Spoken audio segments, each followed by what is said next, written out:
Basic Architect, yeah. So we are down in what I call utility space one. You might have seen some of my videos where I talk about clean and dirty basement. Obviously, this is a dirty basement. Now, we're going to get in and we're going to talk about legend plumbing, but before we get over there and we talk about it, I wanted to talk about just look at all the stuff that goes into a house these days, right? We have our thermal drain over here. That goes down to our septic system. We have a couple air handlers here, Mitsubishi. We have our Zender there.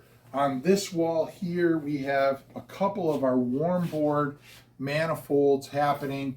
Right behind the camera, we have a couple of our electrical panels happening back there. Obviously, we have tons of ductwork. Some of this is ERV related to the Zender. Some of it is heating, supply, and return ductwork. You can see all of the plumbing, a bunch of the zones here.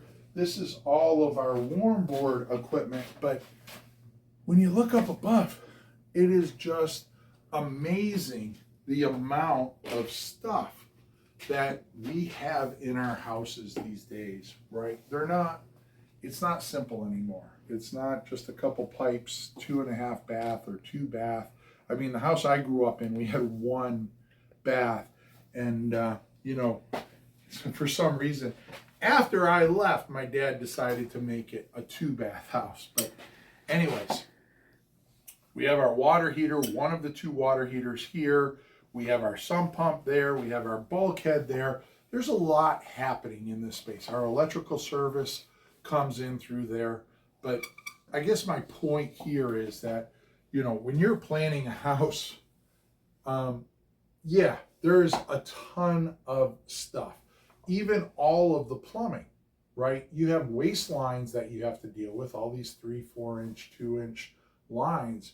But then we have all of the plumbing supply lines, and those are hot and cold. And for that, on this project, we turned to our Legend. This is their HYPERPURE. It's 4 potable.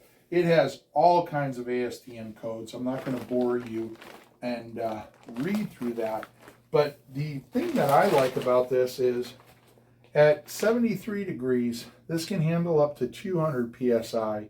At 180 degrees, it's rated for 100 PSI. So, your plumbing's never going to get up beyond those numbers. It obviously comes in both red and blue, cold water and hot water.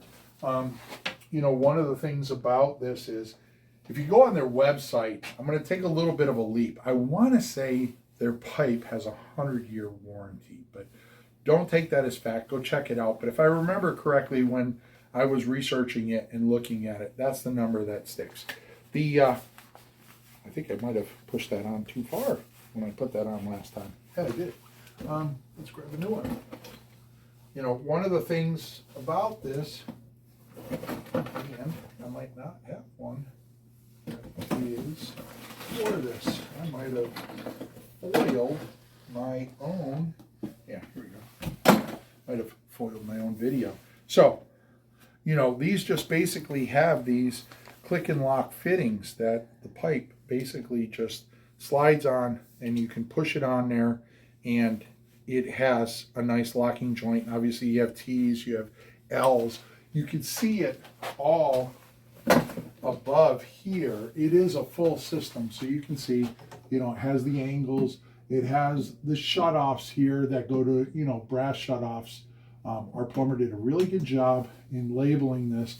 There are also connections, where we can go from copper into the plastic there.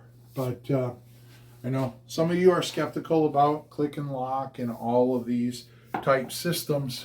This one's been up there. It's been holding water for months. We've done other projects where we have used their Legend plumbing system, and we've used it to a lot of success. So, one of the things, I talked a little bit about it in our water heater video. The intent of putting the water heater right here is the fact that we're right below the owner's bathroom, right?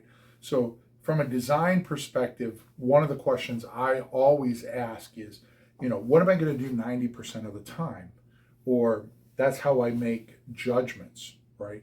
So if I have the bathroom upstairs and I know every day someone's going in there in the morning, chances are they're going there in the evening, they have the requirement for hot water, then where's the smartest place to put the water heater?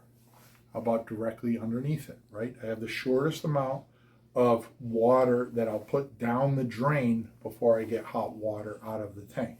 If I took this tank and I put it over there 30 feet away and I turn that hot water on at my sink to wash my hands, I'm going to throw away a half a gallon of water before I even get water that feels lukewarm, never mind hot. So you really want to pay attention to, where things are located up above, proper placement. I've actually worked on some developments in the southeast or southwest where, because water there is gold, right? I mean, here in New England, we have a lot of reservoirs. We get a lot of rain. Our reservoirs get filled. We don't have as much of a drought scare as, say, Arizona or New Mexico, where I was doing a lot of designs for. But some of the developments in New Mexico, they had a requirement that every plumbing fixture couldn't be more than 25 feet from the water heating device. So you want to have kind of a strict design parameter. Try and design a house that has a 50-foot diameter or a 25-foot radius from the heating device to every fixture in the house. It becomes quite a challenge because you have to bring things in. That outlying owner's bathroom down at the back far corner of the house doesn't work anymore. So anyways, go check them out. They're a great system. Our plumber here, he found value in it, putting all the system together. Legend HYPERPURE, great system, working very, very well. If you have anything to add, certainly be respectful. Add it in the comments below. If you're following me, thank you. If you're not following me, smash that subscribe button. Until next time, I'm Steve Bazek. Long live our buildings.